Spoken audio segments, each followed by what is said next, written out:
اللہ تعالیٰ سے دعا ہے اللہ تعالیٰ صحیح طرح سے بات کہنے کی، سننے کی، سمجھنے کی، اور پھر ہم سب کو اللہ عمل کی توفیق عطا فرمائے۔ جن لوگوں کا بھی اللہ پر ایمان ہے، آخرت پر ایمان ہے، ان کے لیے دنیا میں سب سے زیادہ قیمتی چیز ہدایت ہے۔ ہدایت قرآن مجید میں اللہ تعالیٰ نے اپنی بہت ساری نعمتوں کو ذکر کیا ہے۔ یہ وہ نعمتیں ہیں جو اللہ نے انسان کو دی ہیں۔ الم نجعل لہ عینین، ہم نے تمہاری آنکھیں بنائیں، ولسانا وشفتین، زبان دی، کان دیے، فجعلناہ سمیعا بصیرا، انسان کو سنتا اور دیکھتا بنایا۔ یہ سب کی سب نعمتیں اللہ کی طرف سے ہیں۔ یہ نعمتیں خود بخود نہیں بن سکتی۔ ہمارے کان میں سننے کا عمل اتنا پیچیدہ ہے، آواز کی لہریں جا کے ٹکراتی ہیں اور وہ وائبریشن پیدا کرتی ہیں، ان وائبریشن سے ریز نکلتی ہیں، وہ ریز پھر الیکٹرک ریز میں کنورٹ ہوتی ہیں۔ وہ پورا ایسا خاندانی پیچیدہ سسٹم لگا ہوا ہے کہ وہ خود بخود بن نہیں سکتا۔ ہمارے فزکس کے ٹیچر تھے، ان کی اچھی بات یہ تھی کہ وہ جب فزکس کے اصول بیان کرتے تو اللہ کی کبریائی بھی بیان کرتے تھے۔ وہ پہلے زمانے میں ٹیچر اب بھی ہوتے ہوں گے، لیکن ہمارے زمانے میں ذرا زیادہ ہوتے تھے اس طرح کے ٹیچرز۔ تو وہ ایک ڈاکٹر کے بارے میں تحقیق بتا رہے تھے جو کان کا بہت بڑا کوئی اسپیشلسٹ گزرا ہے ماضی میں، گوروں میں۔ تو بتا رہے تھے کہ جب اس نے کان پہ ریسرچ کی کہ کان سنتا کیسے ہے، تو غیر مسلم تھا وہ، لیکن بے اختیار اس کے زبان سے یہ الفاظ نکلے کہ جو اس کان کو بنانے والا ہے وہ کیسا سمیع بصیر ہوگا، وہ کیسا سننے والا ہوگا، جس نے سننے کا ایسا پیچیدہ آلہ انسان کو بنایا اور انسان کی کھوپڑی میں دو طرف فٹ کر دیا تاکہ ادھر سے بھی سنے اور ادھر سے بھی سنے۔ لا الہ الا اللہ، یہ ایوالو ہونے کا نتیجہ نہیں ہو سکتا۔ میں جو یہ نظریہ ارتقاء پہ اتنا بولتا ہوں نا، اس لیے کہ یہ نظریہ تمہیں جہنم کا ایندھن بنا دے گا۔ تم نے اس کی بیس پہ خدا کا انکار کیا ہے، کوئی ہلکا کام نہیں کیا۔ تو اللہ نہیں چھوڑے گا۔ آپ کہہ دو کہ ہمارے کان ایوالو ہو کے بنے ہیں، ہمارا دماغ ایوالو ہو کے بنا ہے، آنکھیں ایوالو ہو کے بنی ہیں، پھینکتے رہو۔ پھینکنے پر گورنمنٹ کی طرف سے کوئی پابندی نہیں ہے، پھینکتے رہو، اللہ نہیں چھوڑے گا۔ جو ہمارا سیکولر طبقہ ہے ہماری اس طرح کی باتوں سے اور زیادہ طنز کرتا ہے کہ دیکھو ان مولویوں کے پاس دلیل تو ہوتی نہیں ہے، جہنم کی وعیدیں سنا رہے ہوتے ہیں۔ سائنسدان بات کرتے ہیں دلیل سے، دلیل سے، اور یہ مولوی بات کرتے ہیں دھمکیوں سے، جہنم میں جاؤ گے۔ آپ بھی دلیل سے بات نہیں کرتے، آپ بھی پھینک رہے ہو۔ خدا کی قسم نہیں بن سکتی آنکھ، کان نہیں بن سکتے، کچھ اور لاتے مارکیٹ میں، شاید ہم مان لیتے اس کو، تو وہ چیز لے کر آئے ہو جو ماننے کی نہیں ہے۔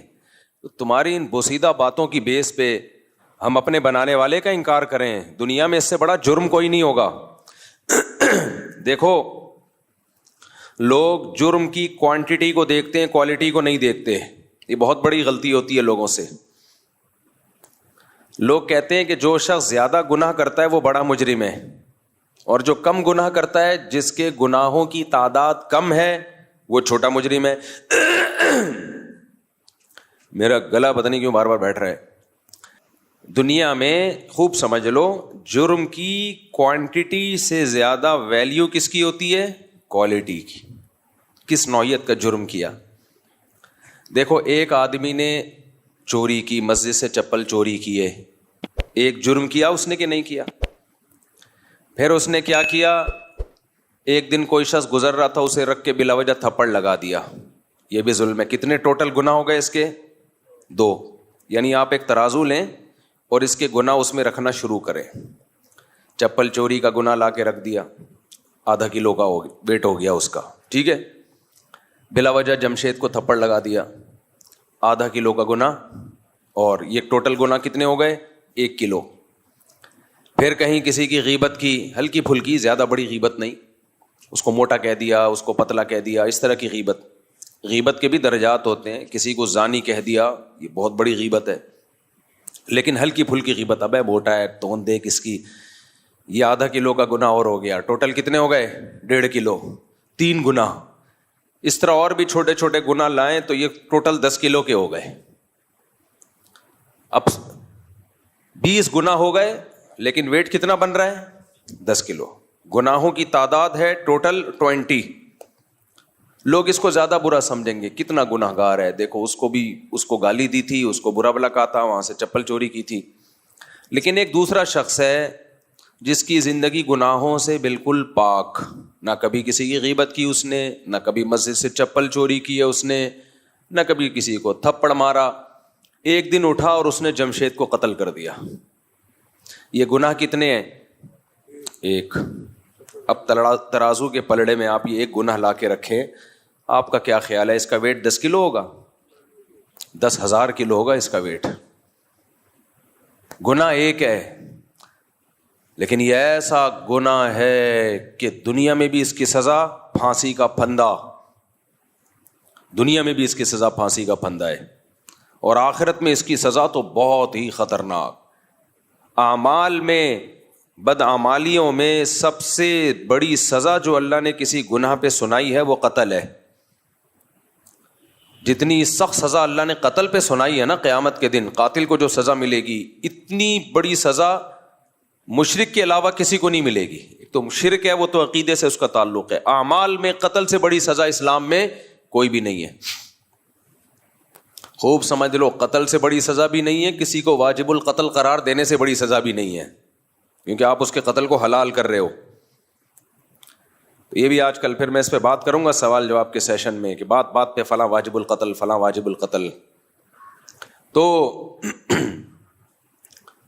سب سے زیادہ اسلام میں کسی چیز کی اگر کوئی ویلیو ہے نا تو انسانی جان ہے. انسانی جان. میدان جنگ میں بھی لڑائی ہو رہی ہے، ایک شخص نے کلمہ پڑھا، صحابی نے سوچا کہ یہ تو موت کے ڈر سے پڑھ لیا ہے اور قتل کر دیا.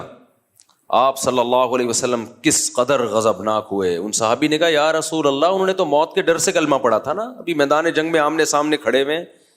تو آپ نے فرمایا ہلا شققت قلبہ، تم نے اس کے دل کو چیر کے دیکھا تھا؟ تو قتل نفس یا واجب القتل ہمارے ہاں سب سے ہلکی اور سستی چیز بن چکی ہے، اور مذہب کا لیبل لگا کے. تو خیر، تو آپ نے کیا کیا؟ ترازو کے دوسرے پلڑے میں لا کے رکھا قتل نفس. گناہ کتنے ہیں؟ 1. کوانٹٹی نہیں ہے، کوئی 10 20 15 40 گناہ نہیں ہے، بلکہ کوالٹی وائز یہ سب سے بھاری ہے. یہ بہت بھاری گناہ ہے. ایک گناہ ساری زندگی کی ساری نیکیوں کو چٹ کر جانے کے لیے کافی ہے. ہم سے غلطی یہ ہو رہی ہے کہ آج بھی ہم لوگوں کو ناپنے کے لیے یہ دیکھ رہے ہوتے ہیں اس کے اعمال میں کتنے گناہ ہیں، کتنی غلطیاں کرتا ہے، یہ کتنی مسٹیکس کرتا ہے.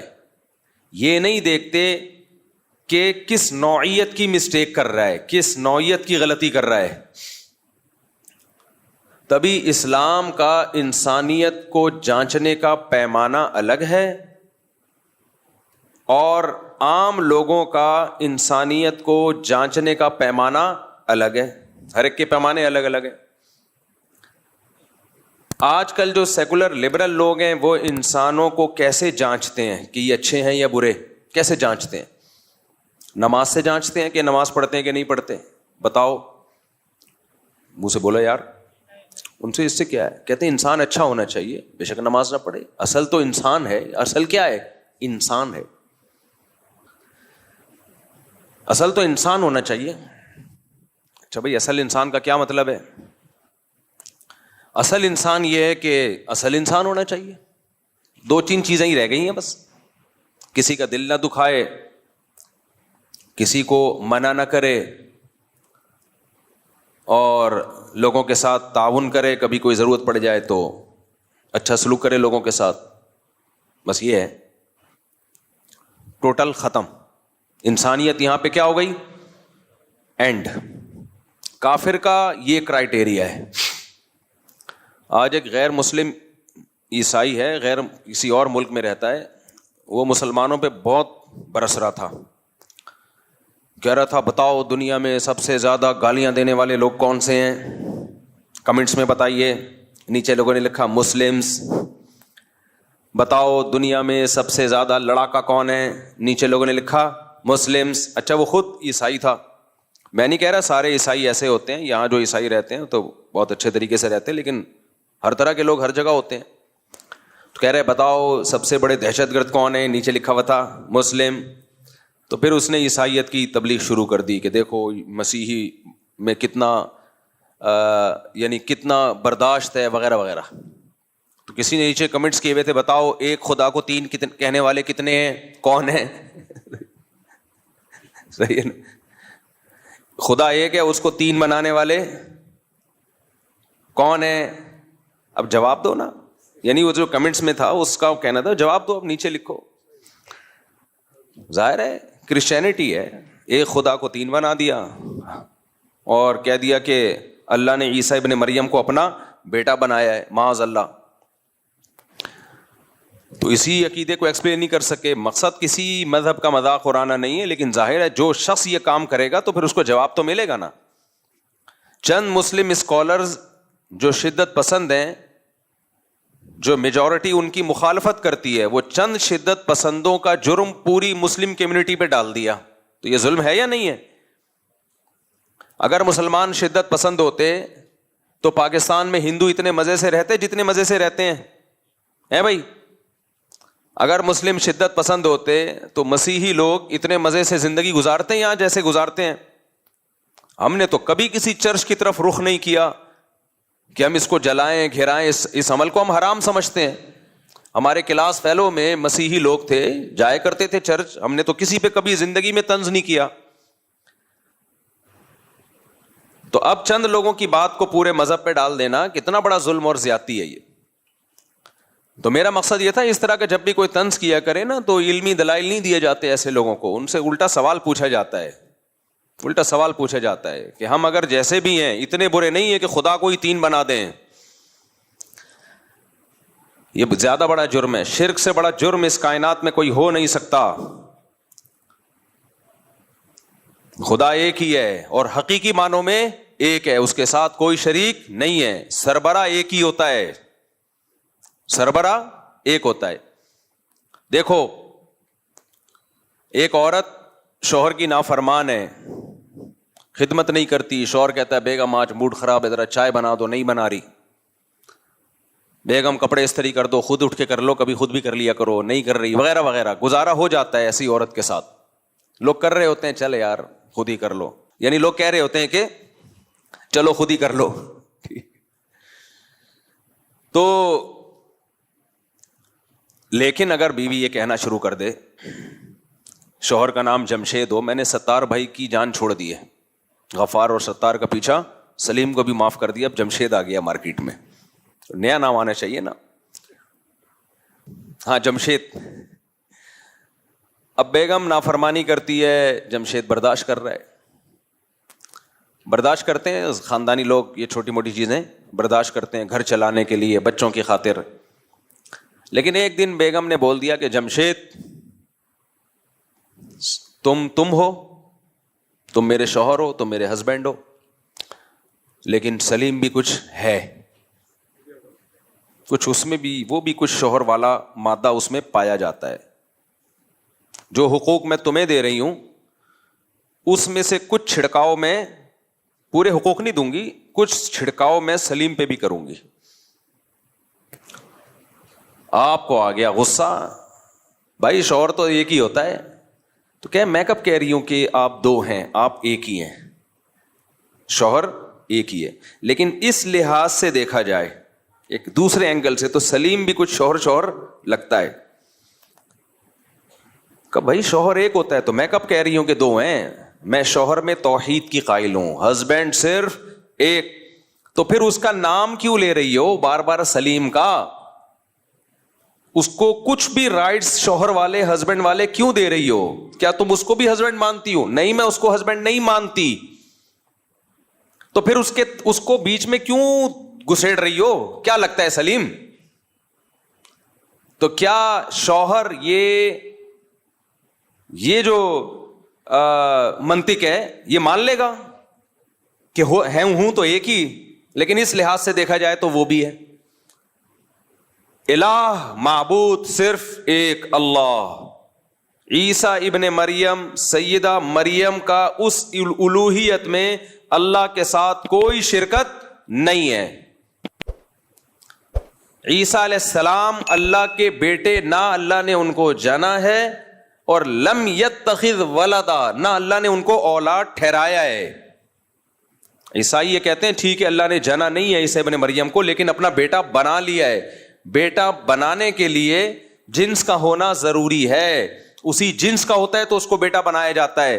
مجھے ایک بات بتاؤ، آپ کبھی کسی انسان کے علاوہ کسی مخلوق کو بیٹا بناؤ گے؟ آپ اسی مخلوق کو بیٹا بناؤ گے جو آپ کی جنس میں سے ہو۔ لے پالک بچہ لے لو گے آپ، کسی پڑوسی کا بچہ لے لیا، اپنے بھائی کا بچہ لے کے اپنا بیٹا ٹھہرا لیا اس کو آپ نے۔ یہ نہیں ہو سکتا کہ آپ نے کوئی اور چیز جو مخلوقی الگ سی، الگ ہی مخلوق ہے، اس کو بیٹا بنا لیا۔ لوگ کہیں گے مثال کے طور پر کوئی بلی گھر میں تھی آپ کے، آپ نے اس کو بیٹی بنا لیا، نہیں بن سکتی وہ۔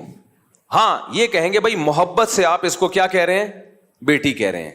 اول تو بلی کو یا کسی اور مخلوق کو اتنی محبت کوئی دیتا نہیں، لیکن چلو دے دیا آپ نے۔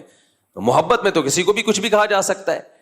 اپنے سے بڑی عمر کے آدمی کو بھی کیا کہا جا سکتا ہے؟ بیٹا، حالانکہ وہ بیٹا ہو ہی نہیں سکتا۔ بھائی آپ کی عمر تھی 40 سال، ایک بچہ آیا، بچہ نہیں بڑا آدمی آیا 41 سال کا، آپ اس کو کہہ رہے اور بیٹا کیا حال ہے؟ وہ تیش میں آ گیا کہ میں تیرا بیٹا کہاں سے ہو گیا، میں پہلے پیدا ہوا ہوں اور تو بعد میں۔ تو آپ کیا کہو گے؟ میں پیار سے بیٹا کہہ رہا ہوں، حقیقت میں میرا بیٹا مراد نہیں ہے۔ تو اگر اس سینس میں عیسیٰ ابن مریم کو بیٹا کہا جاتا ہے کہ اللہ نے بیٹا ٹھہرا لیا محبت کی، تو پھر ہر محبوب کو کہنا چاہیے نا، پھر تو ہر محبوب کو کہنا چاہیے مجازن۔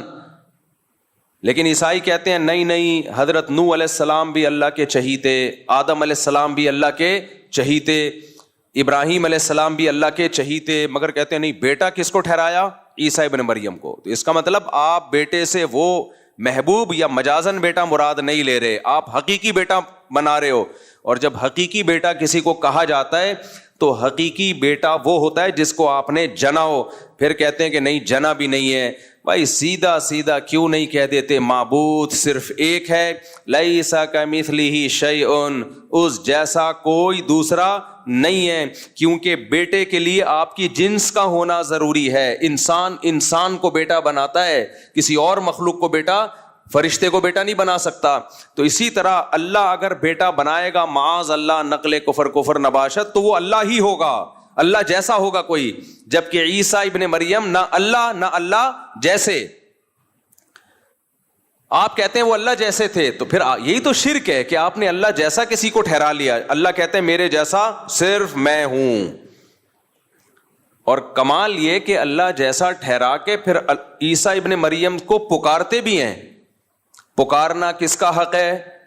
بولو اللہ کا۔ دیکھو کچھ رائٹس ایسے ہوتے ہیں، کچھ معاملات ایسے ہوتے ہیں جو کسی خاص شخصیت کے ساتھ خاص ہوتے ہیں، وہ حقوق آپ کسی اور کو نہیں دے سکتے، وہ کسی اور کو نہیں دے سکتے۔ آپ اگر کسی اور کو دو گے تو یہ شرک ہو جائے گا، پھر یہ شرک ہو جائے گا۔ جیسے یہ عاشقین ہوتے ہیں نا، عاشقین یہ کہتے ہیں محبت میں شرک نہیں ہوتا۔ عاشق اپنی معشوقہ سے کیا کہتا ہے؟ معشوقہ کہتی ہے تمہارے موبائل میں تو جمشید کے نام سے ہم نے سرچ کیا تو پتہ چلا وہ جمشیدہ نکلی۔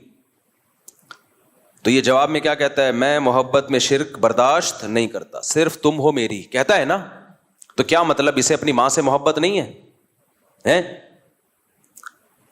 ماں سے بھی تو محبت ہے، باپ سے بھی تو محبت ہے، لیکن اپنی محبوبہ کو کیا کہہ رہے ہیں؟ محبت میں شرکت نہیں کرتا۔ کیا مطلب؟ محبوبہ یا بیوی سے جس قسم کی محبت کی جاتی ہے وہ والی محبت ماں اور باپ سے نہیں کی جاتی۔ ماں اور باپ سے جس قسم کی محبت کی جاتی ہے وہ والی محبت محبوبہ یا اولاد سے بولو نہیں کی جا سکتی. تو اس سے پتہ چلتا ہے کہ ہر محبت دوسرے سے ڈفرینٹ قسم کی ہوتی ہے. تو جس محبت میں شرک کی اجازت ہے وہاں کر سکتے ہو, جس محبت میں شرک کی اجازت نہیں ہے وہاں نہیں کر سکتے. عورت کو اسلام نے, غیرت نے اور فطرت نے اجازت نہیں دی کہ جمشید کو جب آپ نے اپنا ہسبینڈ بنا لیا تو یہ ہسبینڈ والی محبت آپ سلیم یا غفار کو دیں. اجازت دی ہے یا دنیا کا کوئی قانون اجازت دیتا ہے اس کو؟ اب میں مثالوں سے بات سمجھاتا ہوں تاکہ میرا دعویٰ سمجھ میں آئے, اور دعا کرو یہ مائک ٹھیک ہو جائے. یہ جو نیٹ پہ جا رہا ہوتا ہے نا, ان کو نہیں پتہ چل رہا ہوتا کہ مائک خراب ہے, کیونکہ وہ تو ریکارڈنگ سے ہو رہا ہے نا. یہاں مجھے پتہ چل رہا ہوتا ہے کبھی آواز ایک دم آ رہی ہے, کبھی مارکیٹ سے شارٹ ہو رہی ہے. تو اب مجھے ایک بات بتاؤ, ایک عورت اپنے ہسبینڈ سے محبت کرتی ہے اور کہتی ہے میں صرف تم سے محبت کرتی ہوں, کوئی دوسرا شخص بیچ میں کھڑا ہوا ہے, وہ کہہ رہا ہے کیا مطلب اپنے باپ سے نہیں کرتی, اپنے بیٹوں سے محبت نہیں کرتی, تو وہ کیا کہے گی, تو پاگل ہے, تو سمجھتا نہیں ہے بات کو, سمجھتا نہیں ہے بات کو, نکل پڑتا ہے رات کو. بھائی ہسبینڈ سے جب یہ کہا جاتا ہے مجھے صرف تم سے محبت ہے, تو مطلب جو ہسبینڈ والی محبت ہے وہ صرف تم سے ہے. باپ والی محبت, اولاد والی محبت کی یہاں بات ہی نہیں ہو رہی ہے.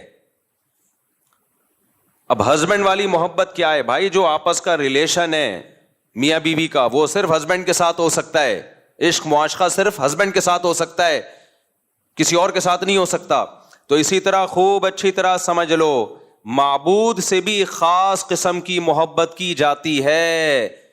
وہ محبت میں آپ معبود یعنی اللہ کے ساتھ کسی کو شریک نہیں کر سکتے, اس میں اللہ کے ساتھ کسی کو شریک نہیں. وہ کون سی محبت ہے؟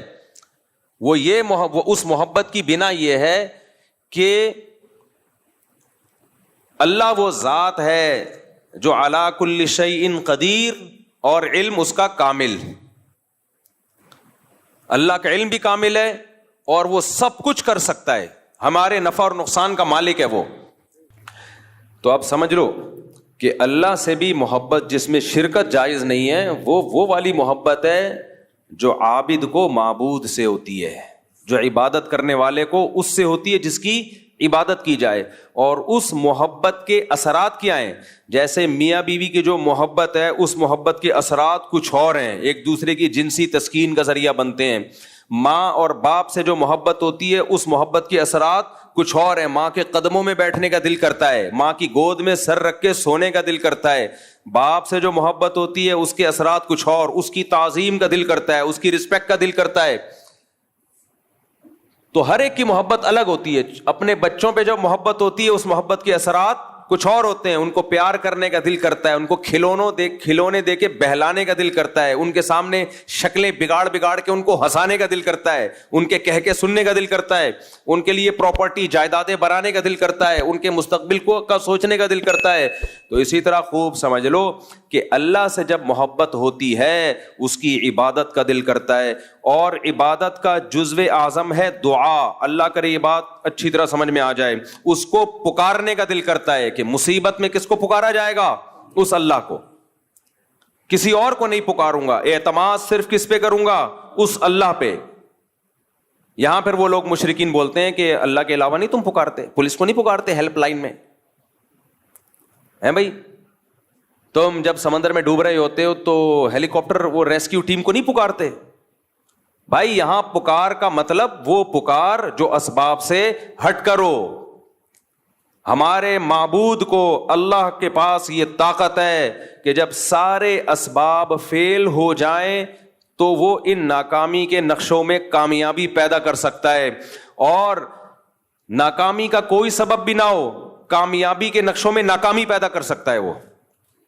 وہ کچھ کرنے کے لیے کسی سبب اور لاجک کا محتاج نہیں ہے. جو اپنی قدرت سے کان بنا سکتا ہے, کتنی پیچیدہ مشین کھوپڑی میں لگا دی اس نے, اور کیسے ایک پانی کے قطرے میں جس کو منی کہا جاتا ہے ایسے سافٹ ویئر ڈال دیے کہ وہ ماں کے پیٹ میں رحم میں جب وہ جاتا ہے قطرہ، اسی میں آنکھ، اسی میں کان، اسی میں ناک، اسی میں دل، اسی میں دماغ، اسی میں لیور، یہ ساری چیزیں فٹ فاٹ بن کے 9 مہینے میں بچہ آیا مارکیٹ میں، اور جیسے ہی مارکیٹ میں آیا فوراً مارکیٹ میں اس دودھ بھی اویلیبل ہے اس کے لیے ماں کی چھاتیوں میں. اتنا تو دنیا کی کوئی گورنمنٹ بیدار نہیں ہوتی.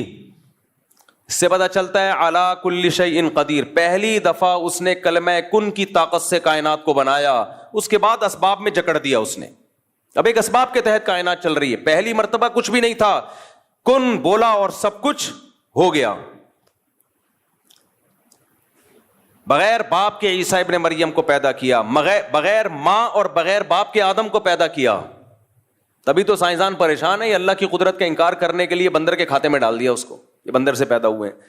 پھر ان سے پوچھو بندر کس سے پیدا ہوا، وہ فلاں سے پیدا ہوا. وہ کس سے پیدا ہوا، وہ فلاں سے پیدا ہوا. پھر ہوتے ہوتے ہوتے وہ ایک سیل کی طرف آتے ہیں، یہ کیسے پیدا ہوا، یہاں کے گاڑی پنچر.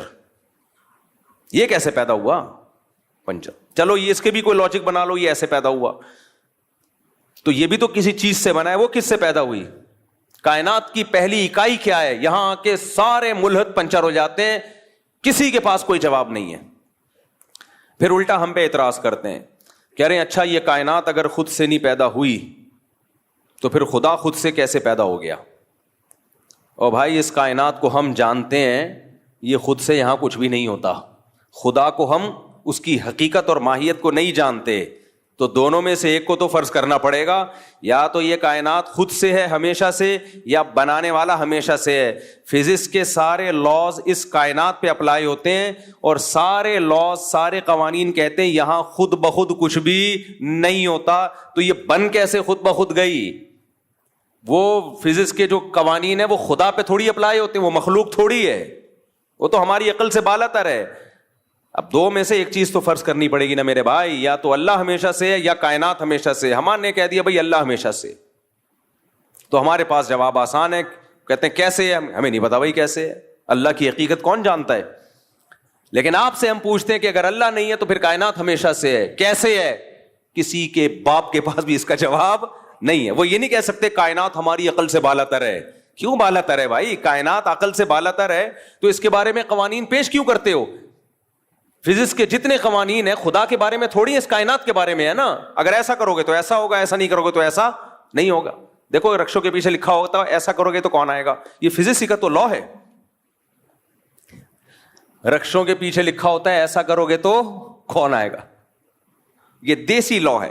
کچھ فزکس کے قوانین وہ ہیں جو سائنسدانوں نے بنائے، کچھ ہمارے رکشے ٹیکسی والوں کے بھی فزکس کے لاز ہیں کہ ایسا کرو گے تو کوئی بھی بولو نہیں آئے گا، اور ایسا نہیں کرو گے تو سب آ جائیں گے. یہ ایک دوسرا لا ہے جو اس کے الٹا کر کے بنایا گیا. ہم کہہ رہے ہوتے ہیں نا بھائی تو ایسا کرے گا تو پھر کون آئے گا، یعنی تو بس سلوکی کر رہا ہے میرے ساتھ، میں تیرے گھر آیا چائے کا نہیں پوچھ رہا، ایسا کرو گے تو کون آئے گا. تو جواب میں کیا کہتا ہے، ایسا نہیں کروں گا تو سب آ جائیں گے. یعنی میں سب کو چائے کا پوچھنا شروع کر دوں سب کو کھانا، تو پھر تو لائن لگ جائے گی نا. تو خیر، تو بات کہیں سے کہیں چلی گئی. ہم یہ بات کر رہے تھے، کیا بات کر رہے تھے بھائی؟ ہاں میں یہ کہہ رہا تھا کہ معبود والی محبت وہ صرف کس کا حق ہے، اللہ کا. اس محبت کے اثرات کیا ہیں؟ جیسے میں نے بھی مثال دی، ماں کی محبت کا اثر الگ، باپ کی محبت کا اثر الگ.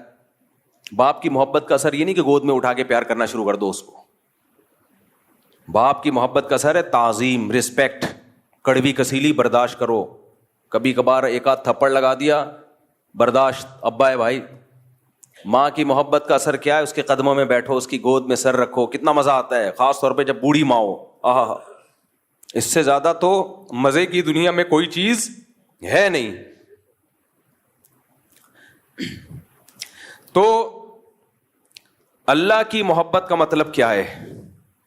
اللہ کی محبت کا مطلب یہ ہے، کیونکہ وہ بہت طاقتور ہے، ہم اس سے محبت اسی بیس پہ تو کرتے ہیں، بہت پاورفل، اور ہر چیز کا اسے علم ہے. تو پھر راز و نیاز کس سے کیا جائے؟ اللہ سے. وہ آپ کے دلوں کے بھیدوں کو جانتا ہے.